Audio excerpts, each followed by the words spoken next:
everybody. Welcome back to another episode of Twinspiration. That's going to make me really confused that you just said Wednesday, because I've been confused what day it is all week. I know. We're actually recording this on Saturday, but yesterday she thought it was Saturday. Today I think it's like Monday. Yeah, it's been a very confusing week. So for Ashley, it's not Wednesday, but for everyone else, it's Wednesday, unless you don't listen to this when it comes out. Then happy whatever day it is while you're listening. Yeah. Anyway, it's Aspen, the better half of the Summers twins. And Ashley, the best half of the Summers twins. I realized we haven't said that. We haven't started our episodes with that for a while. Oh, we haven't. Why? I don't know. We just keep talking and then not getting into it. So that's why I had to say it, even though we were in the middle of a conversation. We'll have to go back and re-record all this. Yeah. Okay, let's do it. Okay. All right, should we do our inspirational in it? Yes. Okay, if you're a new listener, our inspirational in it is the name that our audience voted for instead of Aspen's stupid, boring name, Good News Minute. And we do it at the beginning of every Twinspiration episode where we share an inspirational story. So the one that we have for today is about a district in Paris, the 14th arrondissement, which I'm pretty sure I'm pronouncing wrong.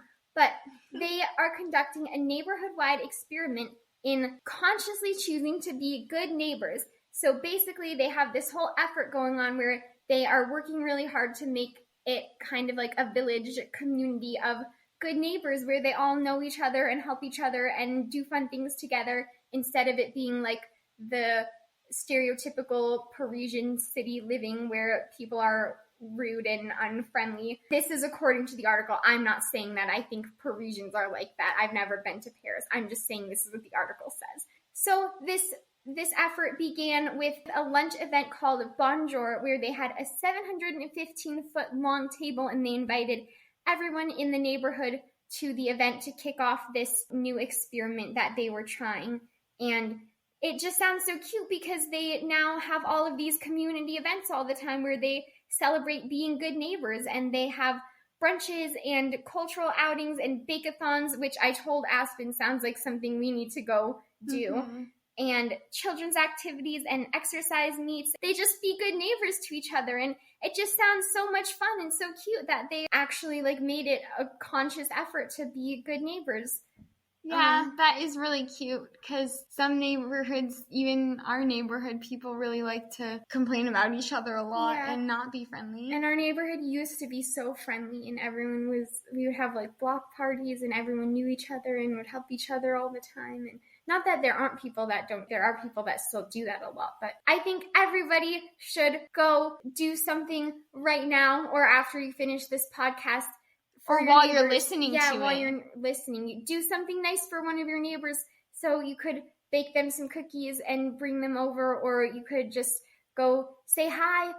You could hang out and listen to Twinspiration together. Yeah, what a great idea. Everyone go do that. Meet your neighbors. Be friends. Talk about us. Yeah. Today on Twinspiration, our guest is Elizabeth Karsell Horne. She is the owner of Colorado School of Acting, which was the acting school that Ashley and I went to since we were little tiny 12-year-olds.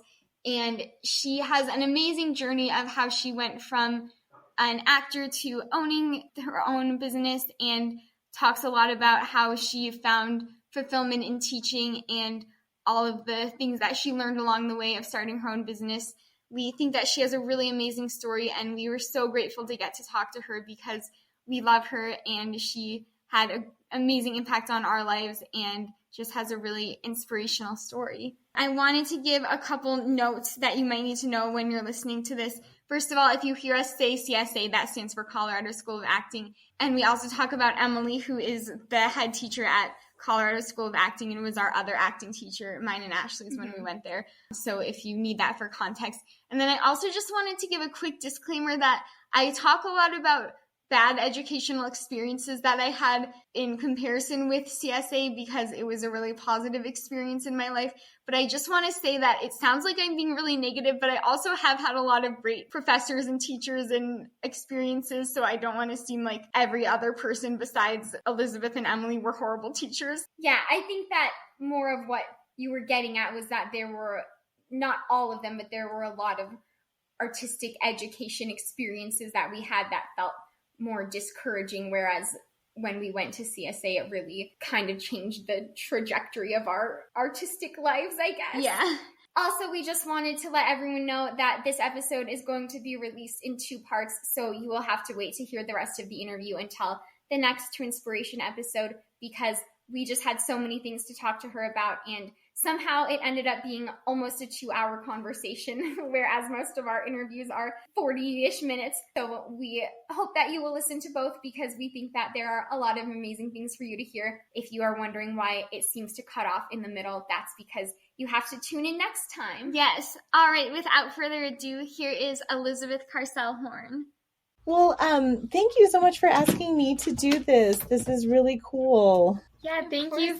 Yeah, we're really excited to talk to you. Yeah, you bet. How's your experience been so far with the show? It's been really good. We've gotten to interview a lot of really interesting people, and also people that we know but haven't known their story as in-depth as when we got to talk to them, which has been really a fun experience. Oh my gosh, that's great. Yeah. Well, I guess we just want to start at the beginning. So can you tell us a little bit about how you first got interested in acting, and was that something you always wanted to do growing up, or when were you first bitten by the show business bug? So like many kids, I explored a lot of things, and I think I just kept gravitating toward performance. When I was 3, I started playing violin and had a really wonderful teacher, Helen Gerald. Mrs. Gerald was absolutely wonderful. Like I said, I started with her when I was 3, and I studied with her all the way till I moved to Colorado at age 13. One thing that I learned from her that I try to incorporate into the way we do our, acting classes at Colorado School of Acting is she took each student where we were and just helped us do the next thing we needed to do. And there was never any browbeating for the ones like me who were not the best at practicing at home. I didn't really have that discipline, and my parents didn't really make me do it. But still, I was a kid who loved music. I loved learning the violin. It was never a thing. She would just take me where I was, and I would progress because she would help me learn the next thing I needed to learn. By contrast, I started piano a few years later, and that teacher was very into browbeating and threatening and, if you don't practice enough, we'll make some room for someone who will. For certain types of brains or learners, I guess, that can really change the experience for the worse. So anyway, I had that performing arts foundation throughout my childhood. And then when I was 4, I started in church choir and just found a lot of joy in that. I just loved singing. I loved, performing. And I came to acting through music as I got a little bit older. And it was really at my church that I was doing like these Christmas musical or whatever. Mm-hmm. I wanted to get out into the community and do some community or professional theater when I was young, but didn't really know how to do that. Again, that's kind of like part of why we try to support that systemically in Colorado School of Acting, so that not every actor and every family has to figure out how to do that. Because I was dying to do this stuff and I didn't know how really, except for going to my music lessons and things like that. Even though I had lots of other interests, that was the one that just sort of held on through the years. I never really thought it was going to be my career when I was young. I thought I would be an architect because I really liked design and buildings and their stories. But I also kind of realized as I got older that a lot of what I like about architecture is the customization for people's needs and people's stories. That's cool. I didn't know that you wanted to be an architect. Yeah, up until I took trigonometry and I was like, I don't think this is where my gifts lie. I can understand that. Trigonometry will get you. I wanted to be a doctor until I took high school chemistry and was like, science isn't my thing. Oh boy, I understand that. I don't even know if I told you, my family is full of biology people. My mom's a nurse. My dad's a marine biologist by degree and has done a lot of land and resource management through his career, and then consulting work in environmental, like climate change, since he's been retired. So they're science people. They're straight up science people. And I just thought that was like what people did. They went into sciences. And so I figured out in high school that I wasn't going to be an architect, that I could just have fun drawing house plans on my own. So then in college, I thought I would double major in biology and music because biology. And then my sophomore year of college, I did an internship tracking wolves in the North Woods of Minnesota during the month of January, which was cold. That sounds cold. Yeah.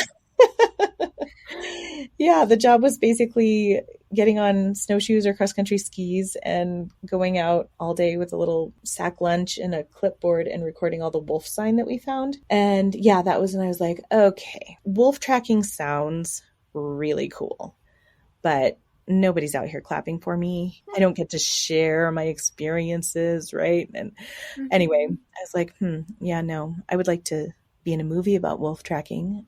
I would like to tell a story about wolf tracking. So yeah, I dropped my biology idea. So when you decided to do that, was your family like supportive of that, or was it hard to convince them that that was the right path for you? Oh my gosh, my parents were so supportive of everything. I mean, like they were really, they almost didn't even offer opinions on what I wanted to do. Just I would tell them what I wanted to do and they're like, great, let's sign you up. We'll drive you there, whatever it was. So same thing with this. Oh, that's great. Yeah. I mean, that's how, our parents, but that's how our parents have always been. And I feel like it just makes it a lot easier when you have that support. Absolutely. Well, I really liked how you talked about that you try to incorporate doing theater and having performance opportunities and stuff in the CSA curriculum, because I know Ashley and I, when we started at CSA, we were kind of in the same boat that you said you were in, that we were like, we're dying to perform and we're dying to be in a film and we're dying to be on stage, but we just had no idea how to do that. And in our experience in high school, and even though we go to USC, there's a lot of kids who are still like, oh yeah, I'm just waiting for my big break, or I'm just waiting for the TV studios to call in. So I feel like going to CSA just really opened our eyes to, first of all, how to pursue the things that we were passionate about, but also just gave us so many opportunities that I don't think we ever would have had if we hadn't gone there. I mean, I don't want to jump too far ahead, but I guess, can you share a little bit more about how you used your experiences as a kid in music and theater and arts education to help you develop what you do at CSA?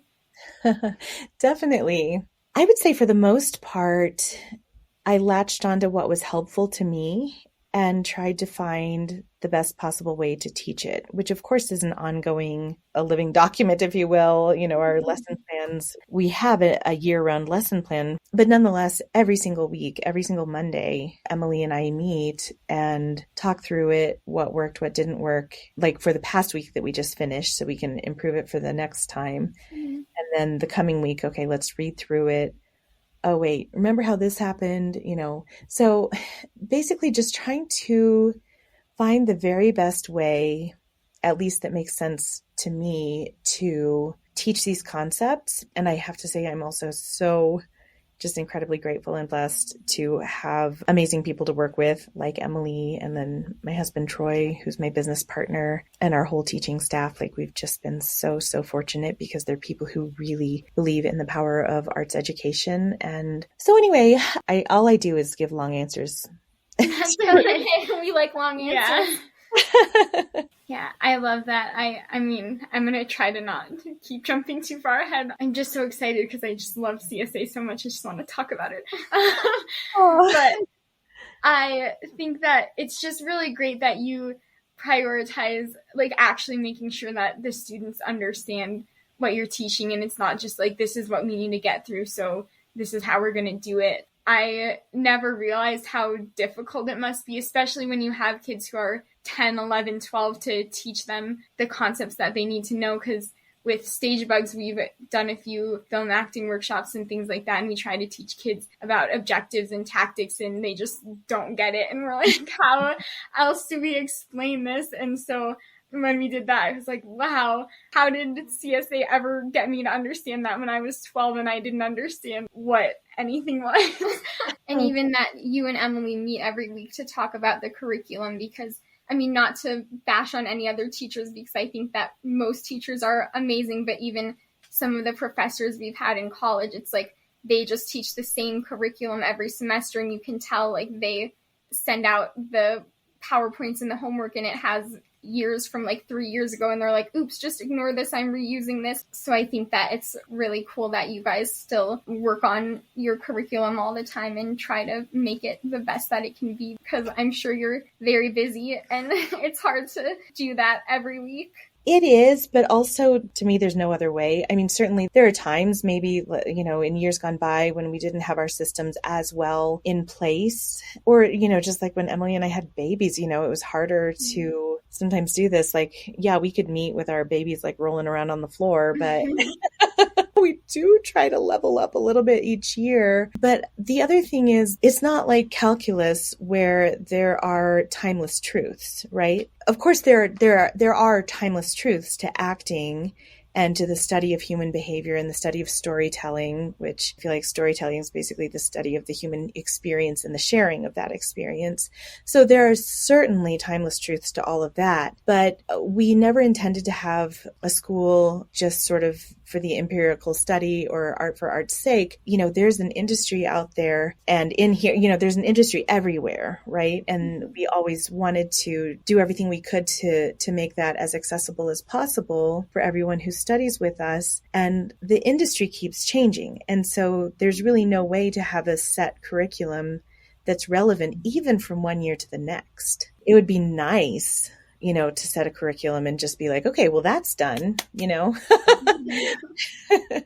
But stuff that we were teaching 5 years ago before the pandemic is completely wrong now. And stuff that we were teaching last year, even in some cases, is out of date. Yeah, that makes sense for sure. But okay, going back to pre-CSA, since I'm getting far ahead of myself, you talked about your violin teacher who had a big impact on you. Were there other teachers or professors or instructors who really had a big impact on you, either positively or negatively, in your studies of the performing arts? Yes, absolutely. And it's so funny because I never planned to be a teacher until I met my husband, who was teaching. Even though he had a record deal, he just always really enjoyed teaching. And then I was like, oh, teaching, maybe I could help someone.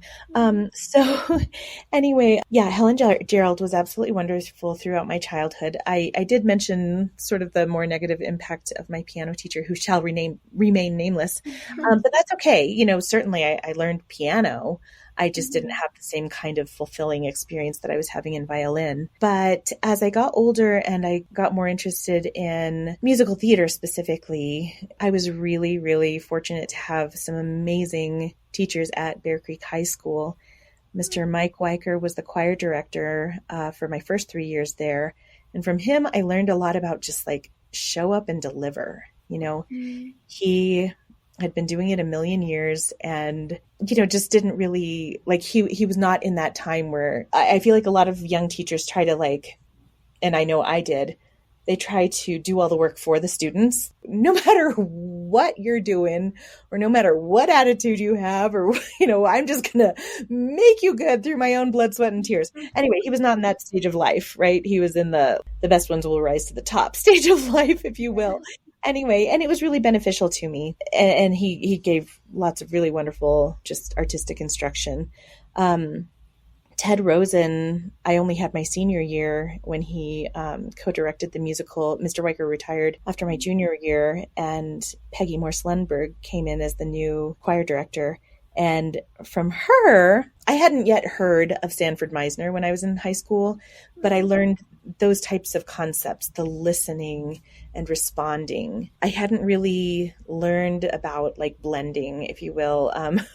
It was always just it was very much about my own production. And she really taught me to listen to other people and adapt, to what was going on around me.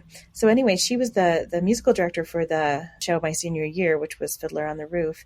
And Ted Rosen, who was the drama teacher, stage directed it. From him, I really got the connection to the human lives, right? All these stories that we know, it's not just because somebody put pen to paper.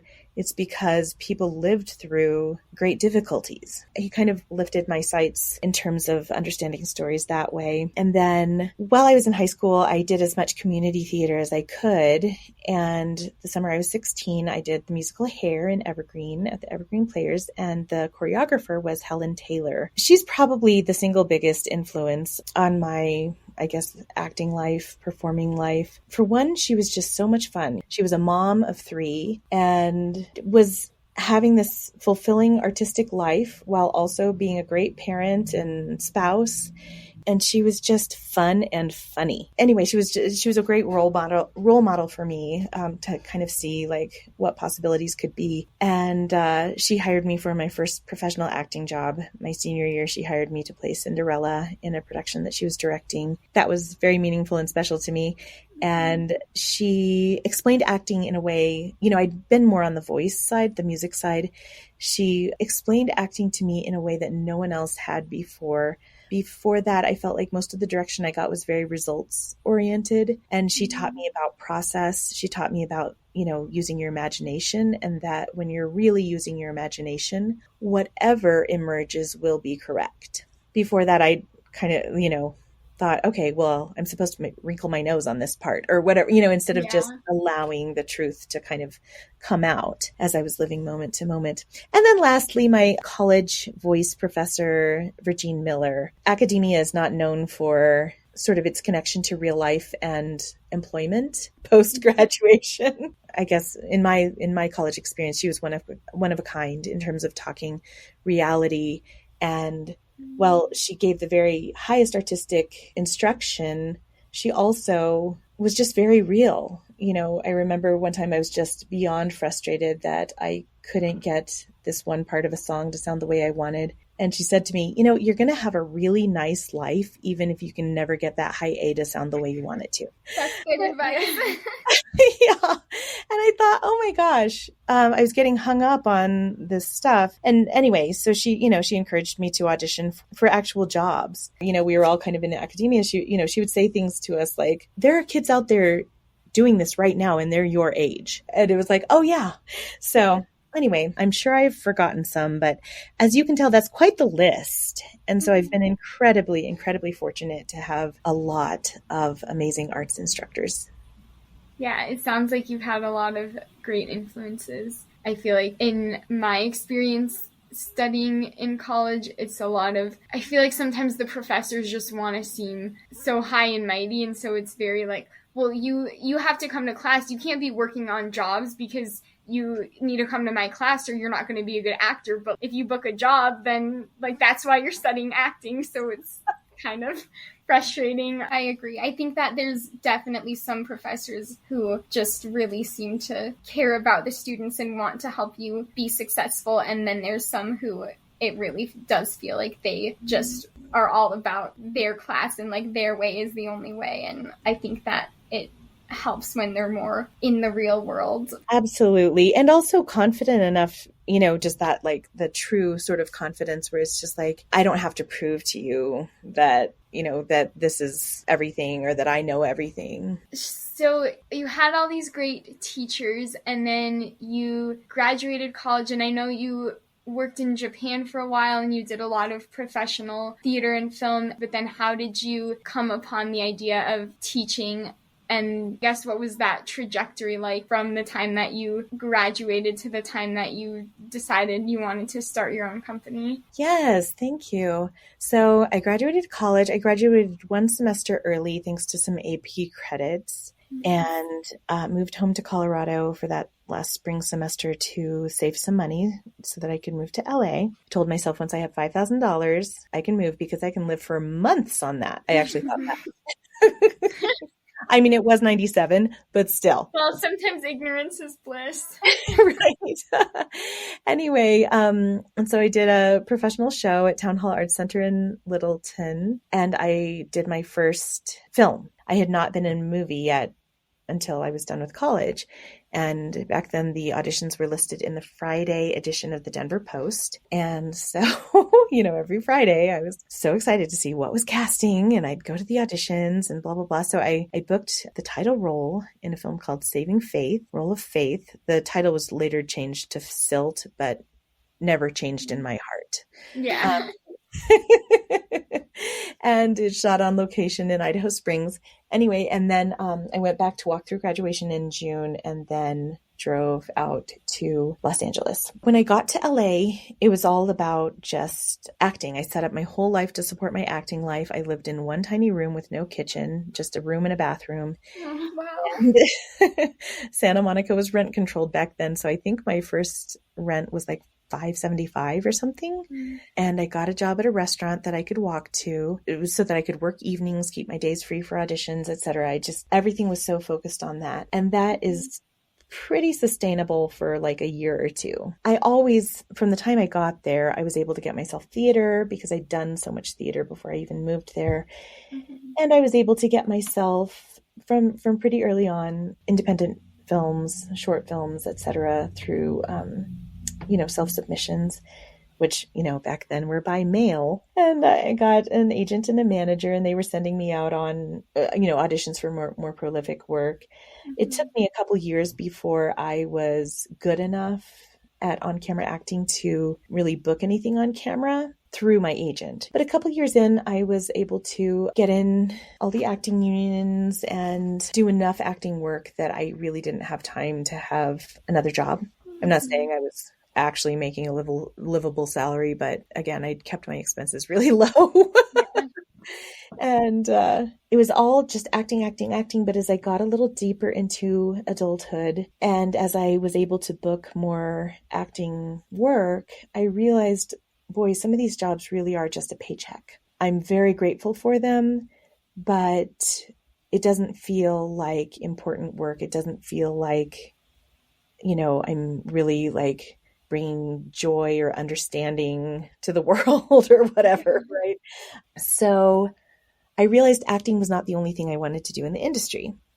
So I started working at a company called the Spark Factory. They'd hired me for a couple of Disney commercials and promos, and they had an office position that was opening up. While that was short-lived, I did really enjoy it and just really liked the idea of working as a part of a creative team, which I really wasn't there, but I wanted to be. Anyway, and then I got another job at Tag Team Films, and just got really interested in writing and development. During that time, like in my mid-20s, I met my husband, Troy, and we started dating. And as I mentioned before, even though he had a record deal, he had a part-time job teaching performing arts in a school, and he really liked that. And that was kind of the first time I ever considered teaching. And so I was like, oh my gosh, maybe I could do that too. So I started to sort of dip my toe into teaching and really enjoyed it. In LA, I taught at 3 different schools. The one I taught at the most was Macy Gray's. It was called the M. Gray Music Academy or something. I taught acting and singing as well as violin and piano. It was just really thrilling. Like, I'd had all these wonderful teachers, and so it was kind of great to pass on some of what they'd given to me and combine it with my personal experience as a working performer. And I wasn't yet thinking about starting something, but after we'd been married about a year, we moved to Japan and we wrote and produced a show over there. And then Troy was also doing live shows at Universal Studios Japan, USJ in Osaka. And I was also teaching. I taught English, but also singing in English. Just thoroughly enjoyed that, and made lifelong friendships with some of my students and coworkers there. So I think that was the first time I really felt like, okay, I've learned something about how to teach other than just sort of imitating my greatest teachers that I'd had myself. And then we moved back to LA and had our first kid, Moses, who's now 18. Probably would have stayed there because that was how we knew to work and where we knew how to work in our industry. But Troy was offered a lead role in the Broadway musical Rent. And so we decided to take that opportunity and move to the New York area.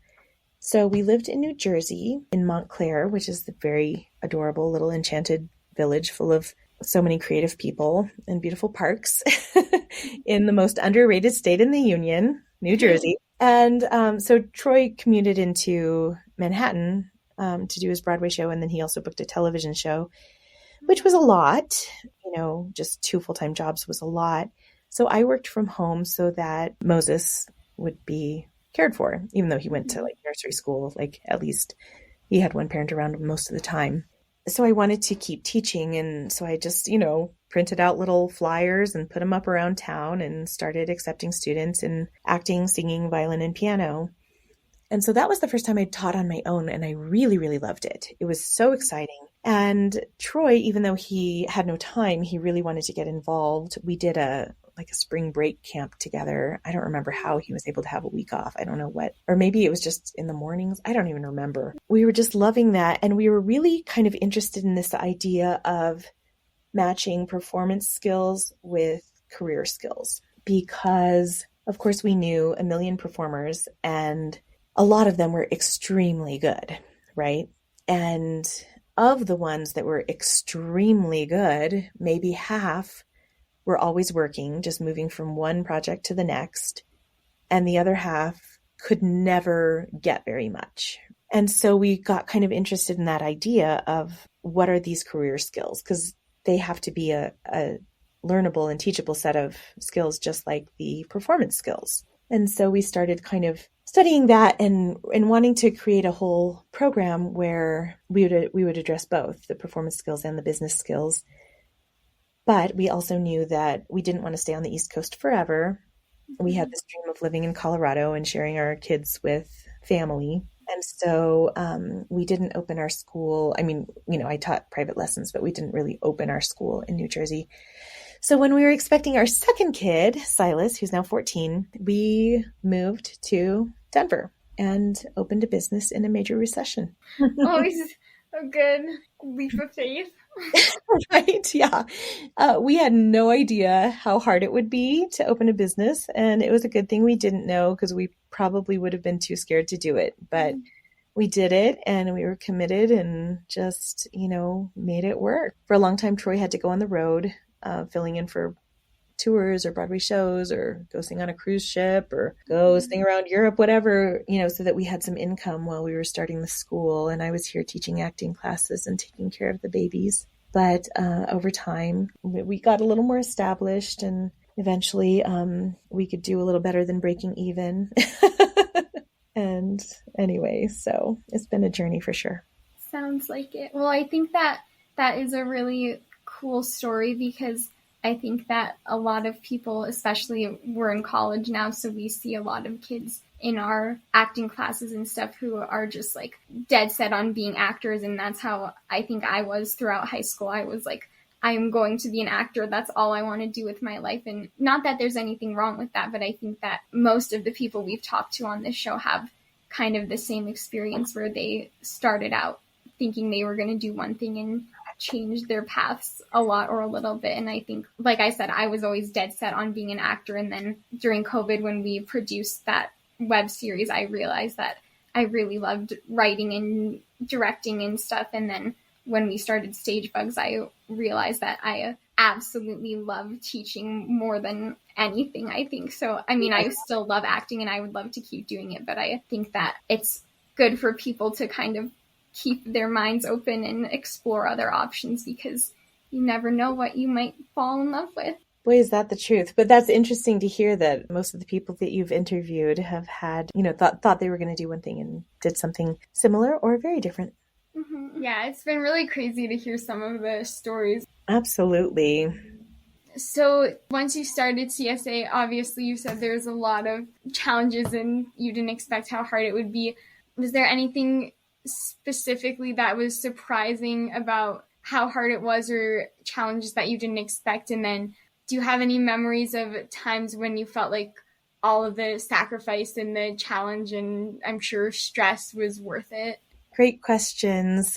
I would say the biggest challenges were probably around actually the business part of it, because I had not studied business. I really wasn't that interested in business. I was interested in arts instruction, but I had to learn business. I really started with just a couple of ideas, which is don't spend money you don't have and keep your word. You know, whatever you say you're going to do, you need to do it. And if there's some reason you can't do it, then you have to acknowledge that and, apologize and offer something else. So just kind of basic life stuff. We started really, really small. We started with a sublet. Actually, Christine Grant at Eden Talent. At the time, she had an office for Eden Talent that was way bigger than she needed. And she had sort of this studio space in the back. And so we rented that from her. And she, instead of a fixed rent amount, she just let us pay her 20% of the gross. So we were able to build without fixed expenses. I would say, yeah, most of the challenges were around the business part. Troy, he studied performing arts in college just like I did, but he studied business on his own. He's probably read every business book out there. Yeah. I mean, he just devours material. He's always listening to something or reading something. Anyway, so that definitely had a huge influence on the setup of the company.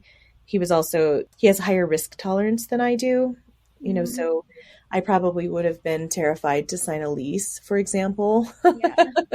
But we've now had 3 leases and then 4 sublets over the years. I really love working on, the curriculum and the shows and student experience. And I love the relationships. I love, seeing young people sort of making discoveries and, blossoming into, even aside from the acting skills, just people who are, able to navigate life and enjoy it, which of course the acting supports all of that very much. So I love all of that. I am not naturally someone who looks at the bottom line or even remembers about compensating myself. So that's been a challenge. That's probably been the biggest challenge is making it all work logistically. And of course, when I was 33 and we opened the company, it was a different time in life. Yes, I was dragging my babies along everywhere, but I was also, younger and would stay up all night for a whole summer in order to get a script written or whatever. And then as far as moments where it's all felt worth it, I would say the majority of the time. I mean, I really love what I do. I really love 70 to 80% of what I do, and the other 20 to 30% just has to be done. Gosh, we just lost our beloved Mr. Chuck to the East Coast. He moved with his family across the country. And so I was filling in July. It always feels like, oh my gosh, how can I take the time to be in the classroom teaching people for their very first acting class? They don't know anything, right? They've never been here before in many cases. How can I take the time to do this when I have so many things on my plate? But it needs to be done. So I go in and it's just so incredibly rewarding. I leave on a high every time I teach. It's just so exciting to, facilitate discoveries. I will follow that up with students like Ashley and Aspen Summers. Just, for kids like you who just belong in a creative setting and thrive. And I mean, that's not to say that every day or every experience or even every year is going to feel like any kind of triumph or even progress, right? But I think you're just people who belong in a creative environment. You're just so rewarding to work with.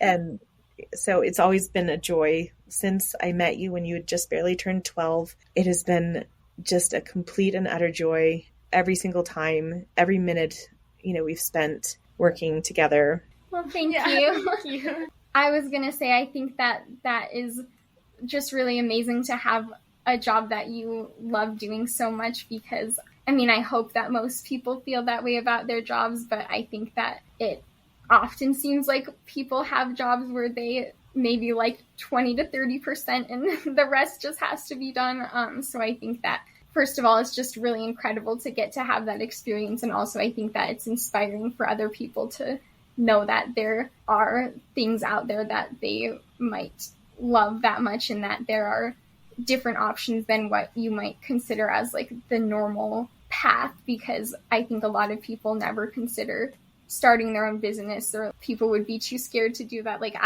I would be way too scared to sign a lease or anything for our business right now. I mean, obviously you should be smart about your decisions, but sometimes I think people just need a little bit of inspiration to take that leap of faith and go after their dreams, I guess. I agree. And I think this podcast that you're doing is just so fabulous because nobody can know everything. And so to be able to share stories and experiences and draw inspiration from other people is, just wonderful. And again, it's kind of like what we're all about in terms of being storytellers as well. If you're enjoying this interview, don't worry, there's more. Tune in 2 weeks for our next episode of Twinspiration to hear part 2 with Elizabeth Karsell Horne. Love you all. Bye!